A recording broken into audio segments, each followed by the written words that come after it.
मुंशी इंद्रमणि की आमदनी कम थी और खर्च ज्यादा था। अपने बच्चे के लिए दाई का खर्च ना उठा सकते थे, लेकिन बच्चे की सेवा की फिक्र और अपने पड़ोसियों से बराबरी करने की इच्छा के कारण वे इस खर्च को सहन करने पर मजबूर थे। उनके परिवार में उनकी पत्नी सुखदा और बेटा रुद्रमणि था। बच्चा दाई को बहुत ही चाहता था, हरदम उसके गले का हार बना रहता, इसीलिए दाई और भी ज्यादा जरूरी मालूम होती थी। पर शायद सबसे बड़ा कारण ये था कि वो दाई को जवाब देने का साहस नहीं कर सकते थे। बूढ़ी दाई उनके यहाँ पर 3 साल से नौकर थी। उसने ही उनके इकलौते लड़के का लालन पालन किया था। अपना काम बड़ी ही मुस्तैदी और परिश्रम से करती थी। उसे निकालने का कोई बहाना नहीं था और बेकार की खुचड़ निकालना इंद्रमणि जैसे भले आदमी के स्वभाव में नहीं था। परंतु उनकी पत्नी सुखदा इस संबंध में अपने पति से सहमत ना थी। उसे हमेशा इस बात का संदेह रहता कि दाई हमें लूट रही है। जब भी दाई बाजार से सामान लेकर लौटती तो वह दालान में छिपकर देखती रहती कि आटा कहीं पर छिपा कर तो नहीं रख दिया, लकड़ियां तो नहीं छिपा देती। दाई की लाई हुई हर चीज को वह घंटों देखती, पूछताछ करती, बार बार पूछती, इतना ही क्यों, क्या भाव है, क्या इतना महंगा हो गया।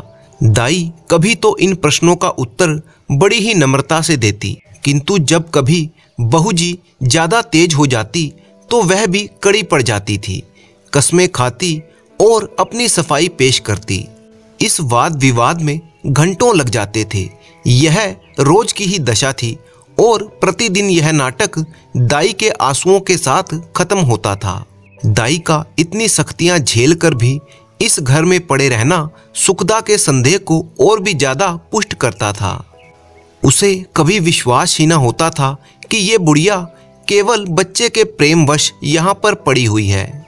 संयोग की बात है, एक दिन दाई को बाजार से लौटने में जरा देर हो गई। वहां 2 कुंजड़ियों में देवासुर संग्राम मचा हुआ था। दर्शकों की अच्छी खासी भीड़ जमा थी। यूं समझिए कि लोगों के मनोरंजन की पूरी सामग्री थी। दाई भी खड़ी हो गई कि देखूं क्या मामला है। तमाशा इतना मनोरंजक था कि उसे समय का बिल्कुल भी ध्यान ना रहा।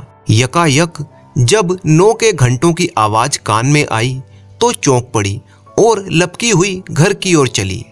इधर सुखदा भरी बैठी थी। दाई को देखते ही त्योरियां बदल कर बोली, क्या बाजार में खो गई थी। दाई विनयपूर्ण भाव से बोली, एक जान पहचान की महरी से भेंट हो गई थी, वह बातें करने लगी। सुखदा इस जवाब से और भी चिढ़ गई और बोली, यहाँ दफ्तर को जाने में देर हो रही है और तुम्हें सैर सपाटे की सूझी है। परंतु दाई ने इस समय दबने में ही कुशलता समझी। बच्चे को गोद में लेने चली, पर सुखदा ने झिड़क कर कहा, रहने दो, तुम्हारे बिना ये व्याकुल नहीं हो जाता। दाई ने इस आज्ञा को मानना आवश्यक नहीं समझा। बहूजी का क्रोध ठंडा करने के लिए इससे उपयोगी और कोई उपाय ना सूझा। उसने रुद्रमणि को इशारे से अपने पास बुलाया। वह दोनों हाथ फैलाए लड़खड़ाता हुआ उसकी ओर चला। दाई ने उसे गोद में उठा लिया और दरवाजे की तरफ चली, लेकिन सुखदा बाज की तरह झपटी और रुद्र को उसकी गोद से छीनकर बोली, तुम्हारी ये गुस्ताखी बहुत दिनों से देख रही हूँ, यह तमाशे किसी और को दिखाना। यहाँ तो जी भर गया। दाई रुद्र पर जान देती थी और समझती थी कि सुखदा इस बात को जानती है। उसकी समझ में सुखदा और उसके बीच यह ऐसा मजबूत संबंध था जिसे साधारण झटके से तोड़ ना सकते थे। यही कारण था कि सुखदा के कटु वचनों को सुनकर भी उसे यह विश्वास ना होता था कि मुझे निकालने पर उतावली है। सुखदा ने ये बातें कुछ ऐसी कठोरता से कही और रुद्र को ऐसी निर्दयता से छीन लिया कि दाई को सहन ना हो सका। वह बोली, बहू जी, मुझसे कोई बड़ा अपराध तो नहीं हुआ, बस पाव घंटे की देरी हुई है। इस पर आप इतना बिगड़ रही हैं तो साफ साफ क्यों नहीं कह देती कि दूसरा दरवाजा देखो, नारायण ने पैदा किया है तो खाने को भी वही देगा, मजदूरी का अकाल थोड़े ही है। सुखदा ने कहा, तो यहाँ पर तुम्हारी परवाह कौन करता है, तुम जैसी नौकरानियां गली गली ठोकरे खाती फिरती हैं। दाई ने जवाब दिया, हाँ, नारायण आपको कुशल रखे। नौकरानियां और दाइयां आपको बहुत मिलेंगी। मुझसे जो कुछ अपराध हो गया हो उसे क्षमा कीजिएगा। मैं जाती हूँ। जाओ और मालिक से अपना हिसाब ले लो। मेरी तरफ से रुद्र बाबू को मिठाइयाँ मंगवा दीजिएगा। इतने में इंद्रमणि भी बाहर से आ गए और पूछा, क्या हुआ? दाई ने कहा, कुछ नहीं, बहूजी ने जवाब दिया है, अब मैं घर जाती हूँ। इंद्रमणि गृहस्थी के जंजाल से इस तरह से बचते थे जैसे कोई नंगे पैर वाला मनुष्य कांटों से बचता हो। उन्हें सारे दिन एक जगह पर खड़े रहना मंजूर था, पर कांटों में पैर रखने की हिम्मत ना थी। वो खिन्न होकर बोले, बात क्या हुई? सुखदा ने कहा, कुछ नहीं, मेरी इच्छा है। मेरा जी नहीं चाहता तो मैं इसे नहीं रखती। किसी के हाथों बिक तो नहीं गए। इंद्रमणि ने झुंझला कर कहा, तुम्हें बैठे बिठाए एक ना खुचड़ सूझती रहती है। सुखदा ने तिनक कर कहा, हाँ, मुझे तो इसका रोग है। क्या करूं, मेरा स्वभाव ही ऐसा है। तुम्हें यह बहुत प्यारी है तो ले जाकर गले में बांध लो। मेरे यहाँ पर इसकी जरूरत नहीं है। दाई घर से निकली तो उसकी आंखें डबडबाई हुई थी। उसका हृदय रुद्रमणि के लिए तड़प रहा था। जी चाहता था कि एक बार बालक को लेकर प्यार कर लूं, पर यह अभिलाषा लिए हुए वह घर से बाहर निकल आई। रुद्रमणि दाई के पीछे पीछे दरवाजे तक आया, पर दाई ने जब दरवाजा बाहर से बंद कर दिया तो वह मचलकर जमीन पर लेट गया और अन्ना अन्ना कहकर रोने लगा।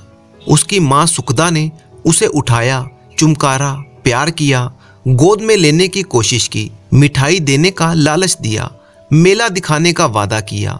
इससे जब काम ना चला तो बच्चे के सामने खिलौने लाकर रख दिए, परंतु वह किसी तरह से भी चुप ना हुआ। यहाँ तक कि सुखदा को क्रोध आ गया। बच्चे को वहीं छोड़ दिया और आकर घर के धंधे में लग गई। रोते रोते रुद्र का मुंह और गाल लाल हो गए, आंखें सूज गई और वह सिसकते सिसकते जमीन पर ही सो गया। सुखदा ने समझा था कि बच्चा थोड़ी देर में रो धोकर चुप हो जाएगा। रुद्र ने जागते ही फिर से अन्ना अन्ना की रट लगाई। 3 बजे जब इंद्रमणि दफ्तर से आए तो बच्चे की ये दशा देखकर अपनी पत्नी की तरफ कुपित नेत्रों से देखा और उसे गोद में उठा लिया और बहलाने लगे। जब अंत में रुद्र को यह विश्वास दिलाया गया कि दाई मिठाई लेने गई है तो उसे थोड़ा संतोष हुआ, परंतु शाम होते होते उसने फिर से चीखना शुरू कर दिया कि अन्ना मिठाई ला। इस तरह से 2-3 दिन बीत गए। रुद्र को अन्ना की रट लगाने और रोने के सिवा कोई और काम ना था। उसके खिलौने उसके सामने पड़े रहते, परंतु वह उनकी तरफ आंख उठाकर बिना देखता। अन्ना जैसी जीती जागती प्यार करने वाली, गोद में लेकर घुमाने वाली, थपक थपक कर सुलाने वाली, गा गा कर खुश करने वाली चीज का स्थान उन निर्जीव वस्तुओं से पूरा ना हो सकता था। वह अक्सर सोते सोते चौंक पड़ता और अन्ना अन्ना पुकार कर हाथों से इशारा करता, मानो उसे बुला रहा हो। उसका भरा हुआ शरीर घुलने लगा, गुलाब जैसा चेहरा सूख गया। माँ और बाप उसकी मोहनी हंसी को देखने के लिए तरस जाते थे। उसे अब ना दूध से प्रेम था, ना मिश्री से, ना मेवे से, ना बिस्किट से। सुखदा अपने बच्चे की दशा देखकर भीतर ही भीतर कुढ़ती और अपनी मूर्खता पर पछताती। इंद्रमणि जो शांति प्रिय आदमी थे, अब बालक को गोद से अलग ना करते थे। उसे रोज साथ में हवा खिलाने ले जाते थे। दूसरी दाई तीसरे ही दिन रख ली गई, पर रुद्र उसकी सूरत देखते ही मुंह छिपा लेता था, मानो कोई डायन या चुड़ैल उसने देख ली हो। इसी तरह से 3 हफ्ते गुजरे। बरसात का मौसम आ गया।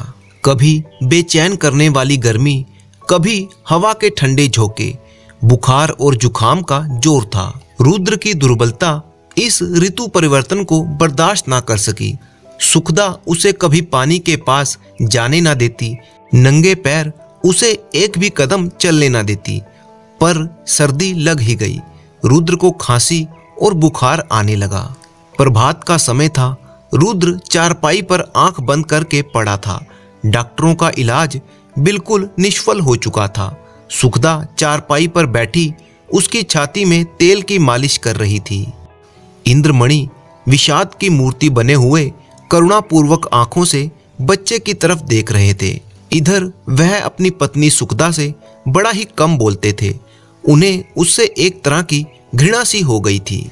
वह रुद्र की बीमारी का एकमात्र कारण उसी को समझते थे। वह उनकी दृष्टि में बहुत ही नीच स्वभाव की स्त्री थी। सुखदा ने डरते डरते कहा, आज बड़े हकीम साहब को बुला लेते हैं, शायद उनकी दवा से फायदा हो जाए। इंद्रमणि ने काली घटाओं की ओर देखा और जवाब दिया, बड़े हकीम नहीं, यदि धनवंतरी भी आवे तो उससे कोई फायदा ना होगा। सुखदा ने कहा, तो अब किसी की दवा ना होगी, बस इसकी एक ही दवा है। तुम्हें तो बस वही धुन सवार है, क्या वो बुढ़िया आकर अमृत पिला देगी? वह तुम्हारे लिए चाहे विष हो, पर लड़के के लिए वह अमृत ही होगी।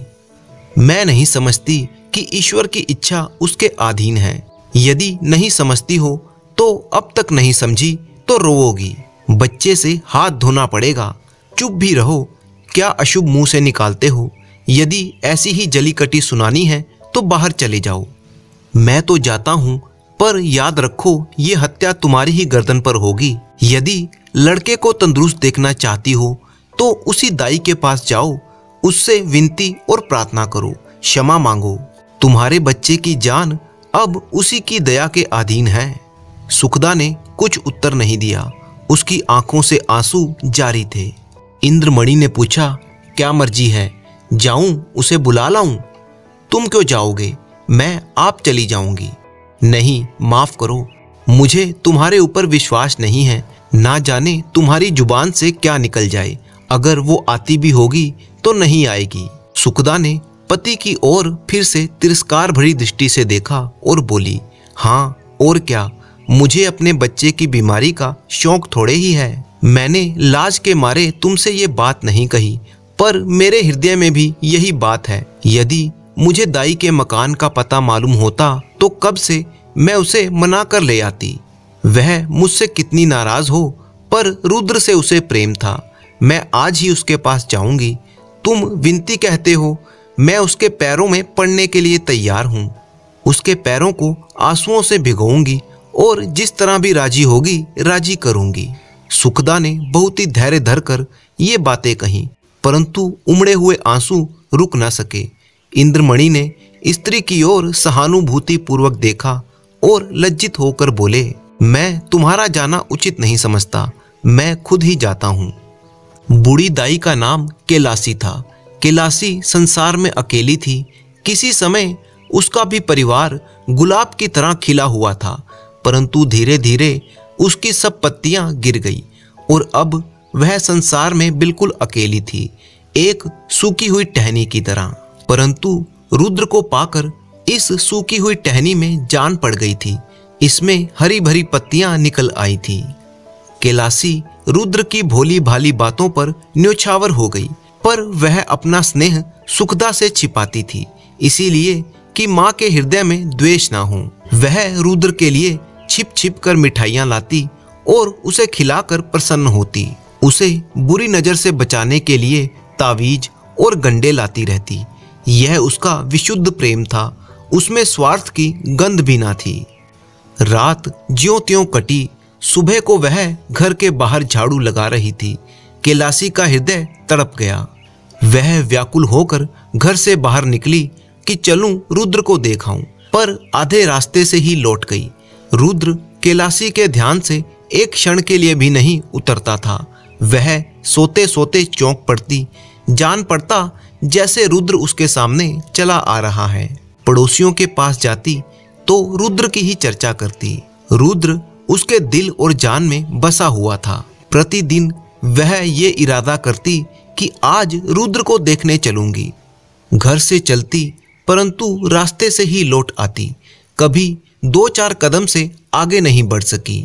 वह सोचती, कौन सा मुंह लेकर जाऊं? जो प्रेम को धूर्तता समझते हों उन्हें कौन सा मुंह दिखाऊं?